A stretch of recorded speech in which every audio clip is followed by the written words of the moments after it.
Assalamualaikum warahmatullahi wabarakatuh. Halo semua, perkenalkan nama saya Dewi Rahyuningsi dengan NIM 1263082121107 dari kelompok 4. Di mana kelompok kami akan membahas tentang sistem auditoria. Namun tentunya saya tidak sendiri karena saya akan ditemani oleh rekan-rekan saya, yaitu Nova Angela dengan NIM 1263082121134 dan Ainur Rafikoh dengan NIM 1263082121113 dan juga Sabita Aishi dengan NIM 1263082121110. Baiklah, langsung saja. Stimulus pendengaran. Telinga merupakan alat penerima gelombang suara atau gelombang udara. Kemudian gelombang mekanik ini diubah menjadi impuls pulsa listrik dan diteruskan ke korteks pendengaran melalui saraf pendengaran. Telinga merupakan organ pendengaran dan keseimbangan. Telinga manusia menerima dan mentransmisikan gelombang bunyi ke otak, di mana bunyi tersebut akan dianalisa dan diinterpretasikan. Suara sebagai stimulus berasal dari benda-benda bergetar, baik dalam zat padat, cair, atau gas. Getaran benda akan menggetarkan partikel-partikel di udara sekitarnya.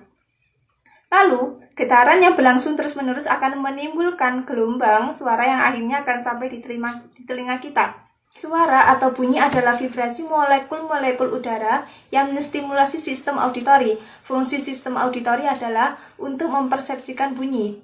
Manusia hanya bisa mendengarkan bunyi dengan vibrasi molekular antara 20-20.000 Hz per putaran per detik. Vibrasi berjalan melalui udara sekitar 1238 km atau 743 mil per jam. Bila telinga kita dipaksa mendengar frekuensi yang terlalu tinggi terus-menerus, maka sistem pendengaran kita akan menjadi rusak. Amplitudo frekuensi dan kompleksitas vibrasi molekul berkaitan erat dengan persepsi manusia tentang loudness, keras lembut, dan pitch tinggi rendah, dan timbre, warna nada simple kompleks. Persepsi manusia terhadap bunyi yang keras dan lembut bergantung pada amplitudenya. Persepsi terhadap bunyi yang tinggi dan rendah bergantung pada frekuensinya. Dan persepsi terhadap kualitas bunyi atau timbre simple kompleks berkaitan dengan kompleksitas vibrasi. Kemampuan manusia membedakan warna suara sangat memperkaya pengalamannya. Gelombang suara yang kompleks dapat diperinci secara matematis menjadi serangkaian gelombang murni dengan berbagai frekuensi dan amplitudo. Komponen-komponen gelombang murni tersebut akan menghasilkan bunyi asli bila disatukan. Hal ini dinamakan dengan Fourier analysis. Adapun 4 bentuk persepsi dalam sistem auditori. Yang pertama yaitu perception of pitch. Perception of pitch adalah persepsi tinggi rendahnya suara berdasarkan tinggi rendahnya frekuensi gelombang suara. Dan ini melalui 2 proses.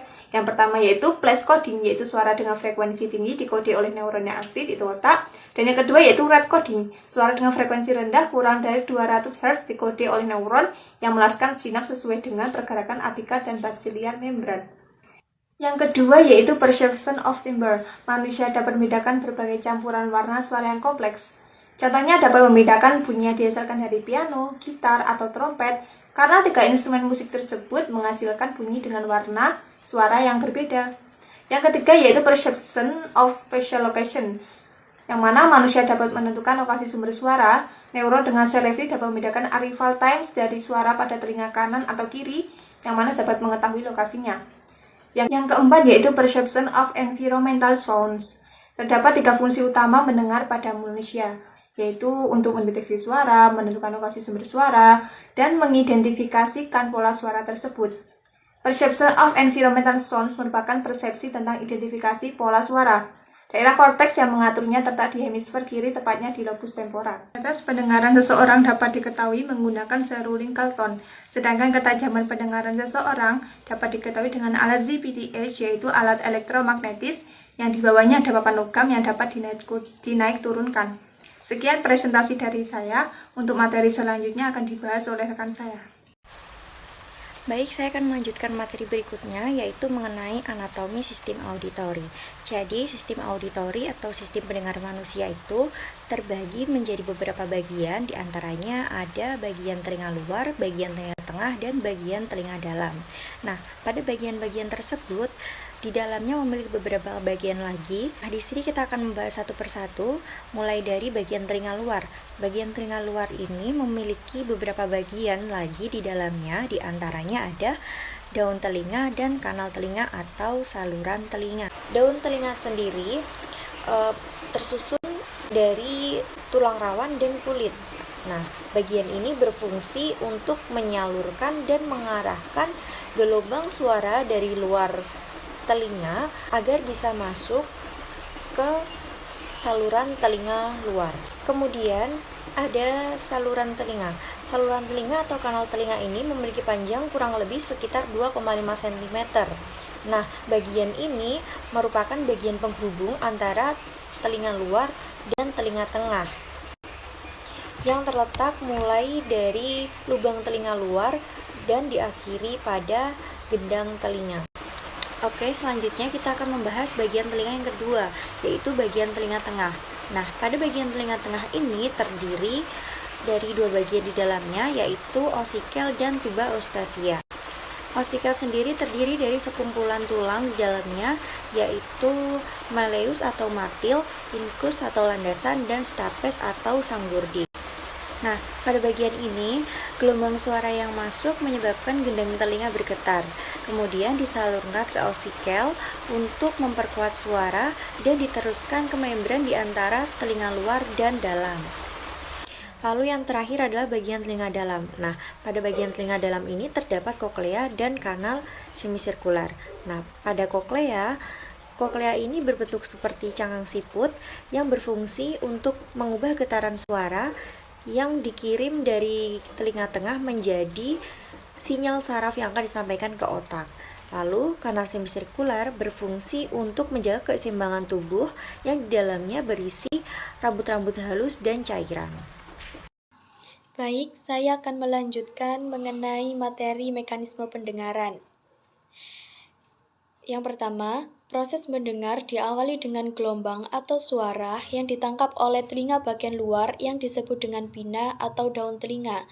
Kemudian, gelombang suara berjalan melalui saluran telinga atau disebut dengan kanal auditori eksternal yang mengarah ke gendang telinga atau membran timpani, yang dimana gendang telinga ini berada di bagian telinga tengah. Telinga manusia dapat mendengar suara dengan frekuensi sebesar 1000 sampai 4000 Hz, sedangkan bayi mampu mendengar suara antara 20 sampai 20.000 Hz. Yang kedua, ketika gelombang suara mencapai telinga tengah, gelombang suara akan menggetarkan gendang telinga yang terhubung dengan 3 tulang kecil, yaitu disebut dengan nama Latin malleus, incus, dan stapes. Sedangkan dalam bahasa Inggris disebut dengan hammer atau martil, anvil atau landasan, dan stirrup atau sanggurdi.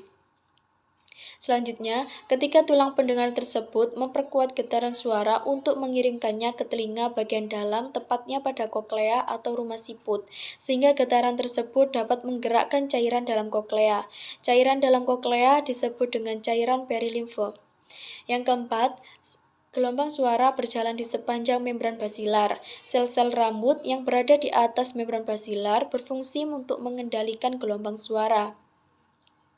Yang kelima, saat sel-sel rambut bergerak, komponen seperti rambut yang sangat kecil atau disebut dengan stereosilia yang bertengger di atas sel-sel rambut berbenturan dengan struktur dan lengkungan di atasnya. Hal ini menyebabkan stereosilia terbuka, sehingga getaran suara akan diubah menjadi impuls listrik dan dikirim ke bagian saraf pendengaran yang berada di otak.